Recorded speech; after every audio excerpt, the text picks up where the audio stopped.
প্রথম যে বিষয় রয়েছে সেটা হচ্ছে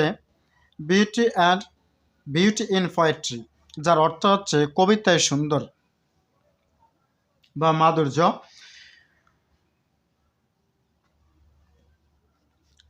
এটা আমরা শব্দের অর্থগুলো সহ পুরো গল্পটার অর্থ দেখব। প্রথমে হচ্ছে রিড মানে ফর দ্য এক্সপ্রেশন, ওই ব্যক্তিটি ইন দ্য বাবল, বাবলের ওই ব্যক্তিটি ফর, দেন তারপর ইন পেয়ার্স অর গ্রুপস, অর্থাৎ জোড়ায় জোড়ায় বা গ্রুপে, অ্যাস্ক প্রশ্ন করো বা জিজ্ঞেস করো, অ্যান্ড আনসার উত্তর দাও, দ্য কোশ্চেন দ্যাট ফিল, অর্থাৎ নিচে যে প্রশ্নগুলো দেওয়া রয়েছে এই প্রশ্নগুলোর জোড়ায় জোড়া হয়ে এই প্রশ্নগুলোর উত্তর দাও। তারপর share your response with the whole class, সম্পূর্ণ ক্লাসে তোমার সারা অর্থাৎ তোমার মতামতগুলো পুরো ক্লাসে শেয়ার করো, সেটি এখানে এই উল্লেখ করা হচ্ছে বা অর্থ দেওয়া হচ্ছে। যেমন যেই সিনেমার মধ্যে দেওয়া রয়েছে তোমাদের, সেখানে বাবেলের যে ঘটনা দেওয়া আছে সেটা আমরা একটু অর্থ সহকারে পড়ার চেষ্টা করব। দেখেন এখানে বলছে I am so happy today, I am so happy today, I am অর্থাৎ আমি হই, সো মানে খুব, হেভি অত সুখী, টুডে অত আজ, তাহলে আমি হই খুব সুখী টুডে, অর্থাৎ আজ আমি খুবই সুখী। আই হ্যাভ বিন সিলেক্টেড, এরা আমাকে নির্বাচিত করা হয়েছে, to sing in the annual culture programme, অর্থাৎ বার্ষিক সাংস্কৃতিক অনুষ্ঠানে গান গাওয়ার জন্য আমাকে নির্বাচন করা হয়েছে।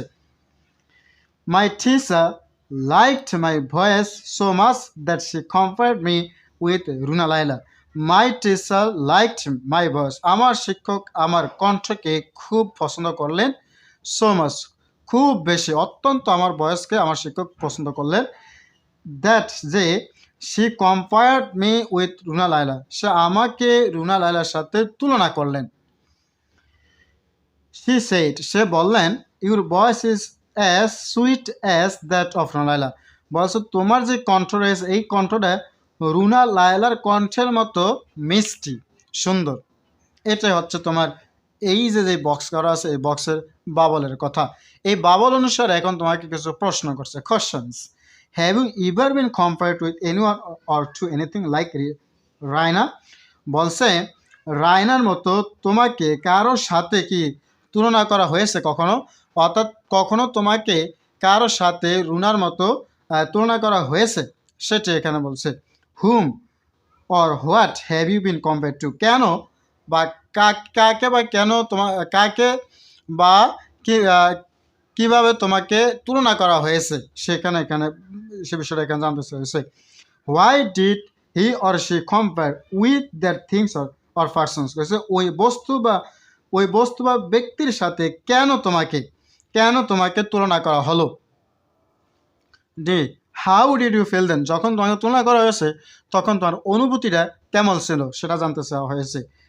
E number, do you think, তুমি কি মনে করো, দ্যাট কম্পেয়ারিং ওয়ান থিং, অন্যের সাথে তুলনা করা, টু অ্যানাদার সিমিলার থিংস, একইভাবে অন্য কিছুর সাথে তোমাকে তুলনা করা, হেল্প আস টু আন্ডারস্ট্যান্ড, আমাকে বুঝতে সাহায্য করে, সামথিং অর সামান বেটার্স, অর্থাৎ কোনো কিছু বা কোনো কারো থেকে আরও ভালোভাবে আমাকে বুঝতে সাহায্য করে সেই বিষয়টাকে, মানে তুলনা করা, কোনো কিছুর সাথে তোমাকে তুলনা করা যে আমাকে আরও ভালো কিছু বুঝতে সহযোগিতা করে, সেটা তুমি কি মনে করো?